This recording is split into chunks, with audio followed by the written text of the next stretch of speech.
दोस्तों नमस्कार। लोकतंत्र या लोकतंत्र का मतलब ही चुनाव और चुनाव का मतलब ही लोकतंत्र, क्योंकि लोकतंत्र की ताकत तो उस चुनाव में बसती है जिस चुनाव में लोग अपने नुमाइंदे को चुनकर लोकतंत्र के मंदिर पार्लियामेंट में भेजते हैं या फिर राज्यों में विधानसभा में भेजते हैं, जहां से इस देश के कानून बनते चले जाते हैं और फिर यह महसूस होता है इस देश में लोकतंत्र जिंदा है। चुनाव सही तरीके से हुए और शायद इसीलिए राजनीतिक चेहरा या तो खलनायक होता है या नायक होता है, या फिर उस चेहरे को नायक या खलनायक बताने की कोशिश लगातार होती है। दिल्ली के चुनाव में ही परख लीजिए, एक चेहरा उभर कर सामने आ चुका है, अरविंद केजरीवाल का चेहरा। किसी के लिए वो नायक हैं, कोई उसे खलनायक करार देने से चूक नहीं रहा है। और इस नायक खलनायक के चेहरे के आसरे अगर उनके अपने राजनीतिक सफर को आप परखिएगा तो हो सकता है मौजूदा वक्त में आपके भीतर यह भी सवाल उठकर खड़ा हो जाए, क्या वाकई यही सफर है? क्योंकि सफर की शुरुआत तो आंदोलन से होती है, जब महात्मा गांधी की तस्वीर मंच पर चस्पा हो। उसके बाद भगत सिंह की तस्वीर उभरकर सामने आती है, जो एक क्रांतिकारी बदलाव की दिशा में आह्वान करती है।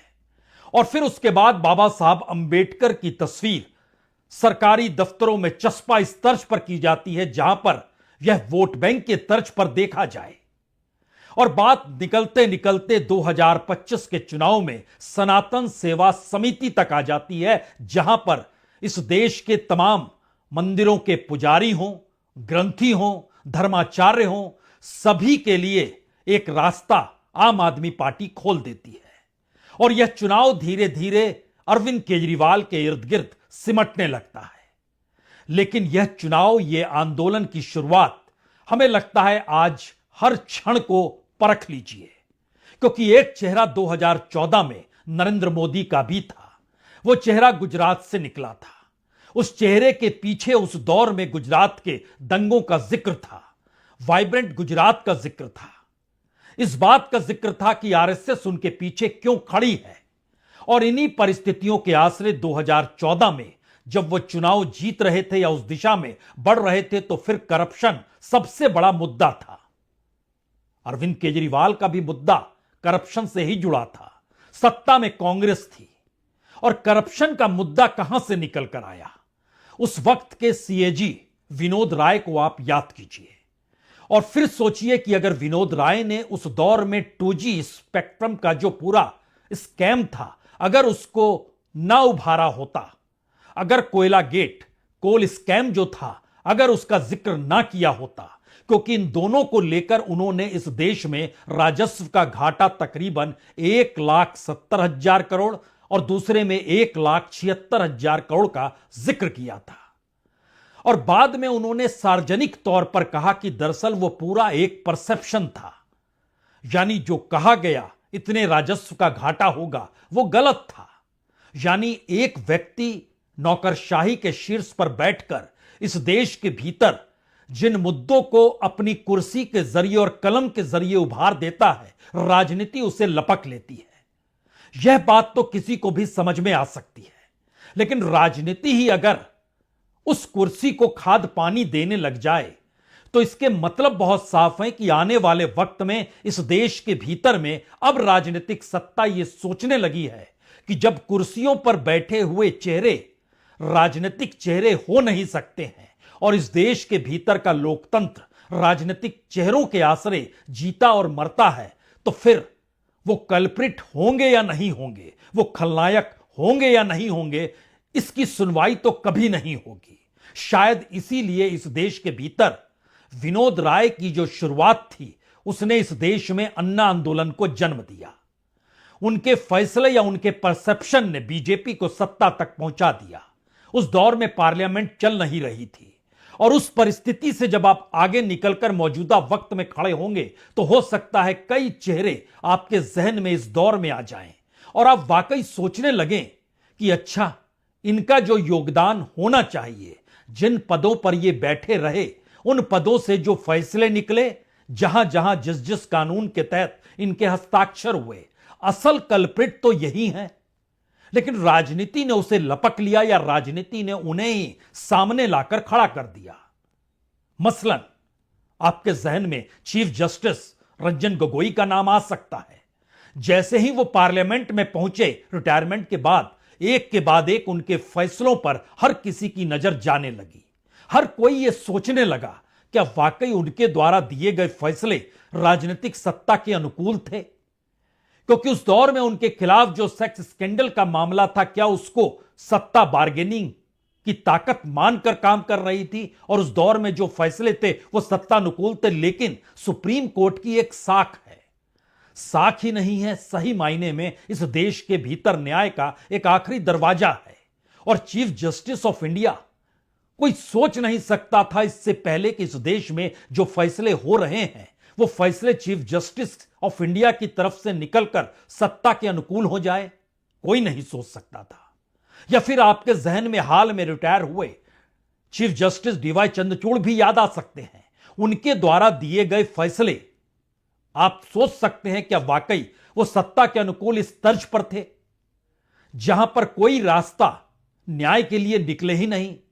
हमने शुरुआत में दिल्ली चुनाव का जिक्र किया। एक क्षण के लिए सोचिए, चंद्रचूड़ की अदालत में ही दिल्ली के मुख्यमंत्री को कितनी ताकत मिलनी चाहिए, और जनता ने उन्हें चुना है तो फिर सब कुछ तो उन्हीं के पास होना चाहिए। तो फिर एलजी के पास सारी ताकत क्यों है?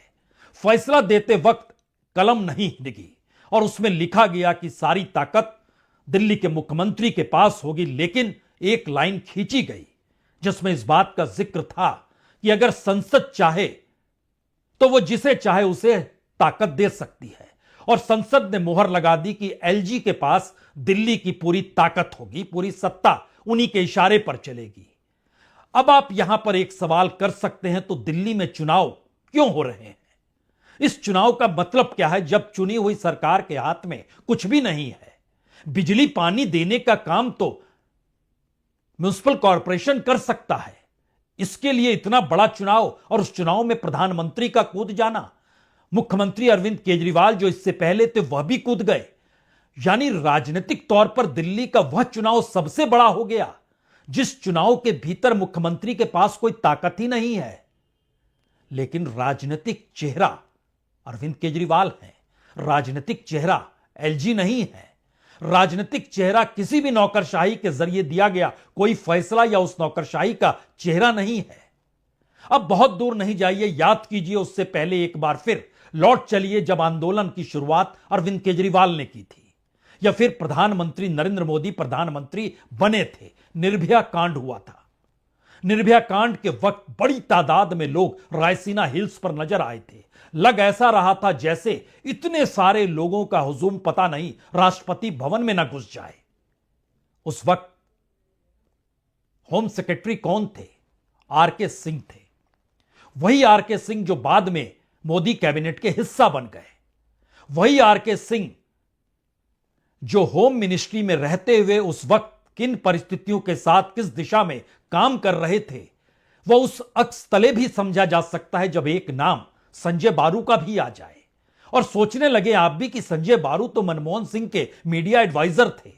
अगर उन्हें लगने लगा कि दरअसल मनमोहन सिंह सही व्यक्ति नहीं है या सही काम नहीं कर रहे हैं, तो उन्होंने इस्तीफा क्यों नहीं दे दिया?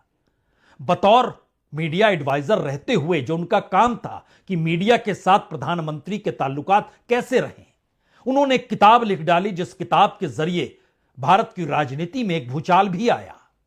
और वो मौजूदा वक्त में भी परिस्थिति ऐसी रही कि उस किताब का जिक्र पूर्व प्रधानमंत्री मनमोहन सिंह की निधन के बाद भी, उनके अंतिम संस्कार को भी सम्मान मिला या नहीं मिला, कांग्रेस यह सवाल खड़ा करती रही। और उस दौर में संजय बारू की किताब का यह कहकर जिक्र होने लगा वो तो एक्सीडेंटल प्राइम मिनिस्टर थे। इन चेहरों को लेकर क्या आपके जहन में यह भी आता है कि ईडी में पहली बार किसी डायरेक्टर को एक बार नहीं, दो बार नहीं, 3 बार एक्सटेंशन मिला? संजय कुमार मिश्रा। और उस एक्सटेंशन के दौर में उन्होंने कितने पॉलिटिशियंस के करीब रहे, बिजनेसमैन और इस देश के बड़े बड़े कॉर्पोरेट से जुड़े हुए लोगों पर छापे मारे। और वो छापे मारते चले गए। एक नई तरीके की फिलॉसफी इस देश के भीतर जांच एजेंसियों को लेकर बनती चली गई। यह अलग मसला है कि जो भी छापे मारे गए उसमें आप किसी को सजा पाते हुए नहीं देख पाएंगे, कोई कन्विक्शन रेट आपके हाथ में नहीं आएगा और आप सोचने लग जाएंगे तो छापे मारे क्यों जा रहे थे? इस देश की राजनीति को सहलाने के लिए? संजय कुमार मिश्रा भारत की राजनीति में लोकतंत्र के आश्रय चुनावी चेहरा नहीं है, लेकिन कल्प्रिट इस देश के भीतर कौन होगा? जब पूरी फहरिस्त लेकर आपके सामने एक एक नौकरशाही की निकल कर आएगी धीरेन्द्र अस्थाना साहब, जो एक वक्त सीबीआई के स्पेशल डायरेक्टर थे, एके वर्मा थे, और सीबीआई के भीतर रात के 12 बजे इस देश के NSA national security advisor Doval साहब, जो मौजूदा वक्त में भी हैं, रात के 12 बजे के बाद एक ऑपरेशन हुआ सीबीआई दफ्तर में, यानी एक स्वायत्त संस्था है, और आस्थाना जी के खिलाफ वर्मा साहब जो सीबीआई डायरेक्टर थे, उन्होंने बड़े ही गंभीर आरोप करप्शन के लगाए थे। लेकिन बात अटक गई क्योंकि पीएमओ की सोच कुछ और थी और पीएमओ आस्थाना के साथ खड़े थे। इस परिस्थिति के भीतर आप किसे कल्प्रिट मानेंगे? और ये कल्प्रिट की परिस्थितियां अगर सिमटते सिमटते आपसे यह कहा जाए कि इस देश में मौजूदा वक्त में chief election commissioner Rajiv Kumar, यानी वोटिंग प्रोसेस को लेकर इस देश की तमाम पॉलिटिकल पार्टीज को आपत्ति है, लेकिन राजीव कुमार जी के पास कई मायनों में कई शायरी है और वो शायराना अंदाज में इस देश के लोकतंत्र को धता बताते हुए उसी लोकतंत्र को स्थापित करते हैं जो सत्तानुकूल हो। कल्प्रिट कौन है? राजनीतिक चेहरों के आश्रय चुनाव तो लड़े जाते हैं, लेकिन क्या इन राजनीतिक चेहरों के आश्रय आप इस देश के लोकतंत्र के उन पिलर को संभाले हुए लोगों को कल्प्रिट मानेंगे या नहीं मानेंगे? या उनके आश्रय कल तक काम हो जाता था, आज उन्हीं के आश्रय पूरी राजनीति को चलाने की कोशिश हो रही है और भारत के भीतर एक व्यापक तरीके से सिविलाइजेशन चेंज आ गया है? क्योंकि भारत की अपनी सांस्कृतिक जड़ों को जब आप देखेंगे, राजनीतिक परिस्थितियों को देखेंगे, तो यहां रिलीजन या भाषा, धर्म या भाषा के आधार पर कभी आपको विभाजन दिखाई नहीं दिया होगा, लेकिन पहली बार वो सारी परिस्थिति सामने खड़ी है। इस देश के माइनॉरिटीज को लेकर सवाल सामने खड़े हैं, इस देश के दलित आदिवासियों को लेकर सवाल सामने खड़े हैं, इस देश में पिछड़ों के हकों के सवाल जिस तर्ज पर रखे जा रहे हैं, वो तमाम परिस्थितियों में इस देश में शायद अंग्रेजों के दौर की असमानता को भी पार कर चुकी असमानता में भी तस्वीरें चस्पा की जाती है इस देश के नेताओं की, और टटोला जाता है उसी आश्रय कि आखिर की हकीकत क्या है।